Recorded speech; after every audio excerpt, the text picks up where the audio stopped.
The situation is still confusing because we have no corroboration of the official claim that the militants have left the areas in Pir Syed, which is in Matta tehsil of Swat. It's a highland, and then there was a group reported in mountains close to Loya district. We don't know that they have left. We don't know whether they've gone underground.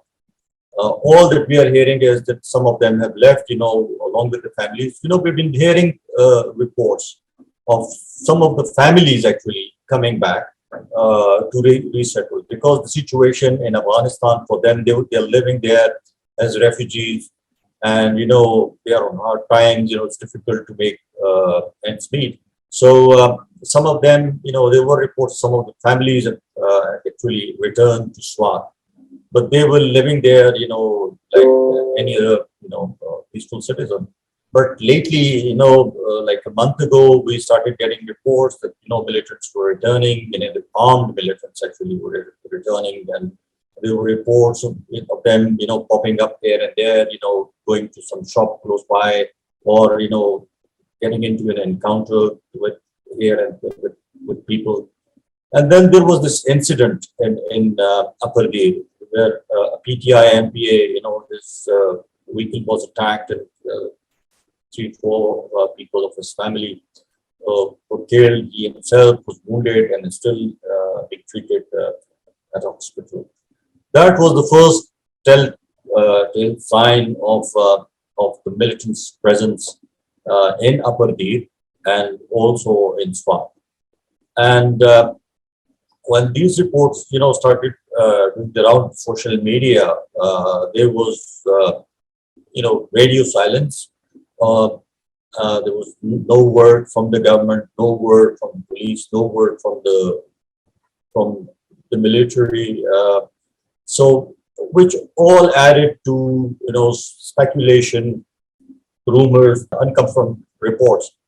So at the moment, what we are hearing is this, that, there were some plans to launch some sort of an operation in the mountains, in Matta tehsil, in Pir Syed, and other places. And then there was another incident, when military officers and then some policemen at DSP was wounded when they tried to, go into the area, sensitize the area, just find out what was happening there. And they were held hostage by the militants. So all that thing, created quite a lot of scare among people there in Swat and elsewhere also, because nobody was expecting. We have a long border with Afghanistan, the entire border, maybe 95% of the border is fenced. Oh, this is what we have been told mostly by the ISPR. But we still have no answer. How did they manage to sneak in or through the defense border into Dir and from Dir to Swat?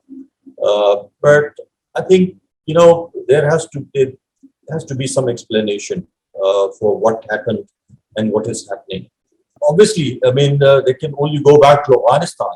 They have their bases, particularly militants from Swat have their bases in Kanala, which is eastern Afghanistan, just across our border with Dir and Balasoor tribal districts. So that's the obvious destination. But we don't know this, whether they're still there, in the mountains, lying low, or gone into hiding, or they've actually returned to Afghanistan.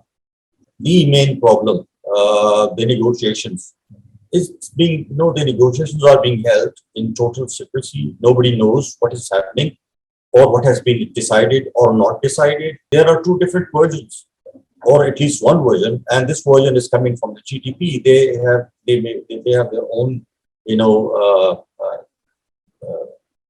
claims, uncorroborated, not rebutted or confirmed by the state or the state apparatus, and this includes the military establishment, which is leading the negotiations with the TTP in Afghanistan. The Taliban claim, have made several claims. One is that they can return. Two, they've been promised that, the government will undo the merger of the tribal regions. And three, that they can carry arms with them whenever they return. What we have been hearing from some of the people who've been privy to these negotiations, what they've been saying was this: there has been no breakthrough on FATA status, its merger with Khyber Pakhtunkhwa.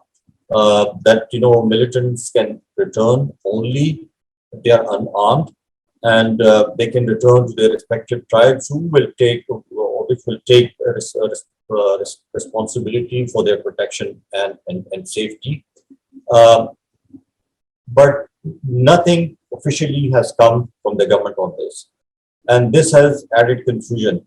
And I think this is because the whole process is being conducted in total secrecy. We don't know what has been promised or not promised, what has been decided or not decided, and whatever that has been decided has not been shared with officers at the tactical level, with the police in the tribal regions, all across or border with Afghanistan, or with police in Swat or Upper Dir or other places. Nothing has come there officially telling them what to expect and what not to expect and how to respond. And that is what has actually added to the confusion. Nobody knows actually at the tactical level, at formation level, what is happening in Kabul, in the talks between the two sides. So I think this is why I say there has to be some clarity on this, and you cannot conduct negotiations in total secrecy, because this leads to suspicion and speculations and rumors, and people are wary of this. And you have seen the spontaneous public response, in Dir and Swat, people coming out in droves in protest. And this situation persists. The people will lose faith in the state, and the guarantee to their lives and their property and their honor. So I think there has to be some clarity on this officially from the top. Otherwise, you cannot just keep things under wraps and pretend that nothing is happening. The peace talks, I think the future is still uncertain. The TTP has said, despite of all, in spite of everything that is happening, one of their top commanders was killed. Commanders was killed in Afghanistan. The Jamaatul chief was killed in Kunar, and there have been other deaths, and they claim that obviously they blame Pakistan for those attacks, but they're still holding, as they say, abiding by the ceasefire. Negotiations are on hold, I think, because the last delegation that went was a tribal delegation that went to Kabul, stayed there, for a couple of days, and held talks with the TTP leadership. And there was supposed to be an official team that was to go and continue the peace process. That hasn't happened. I think it is on hold.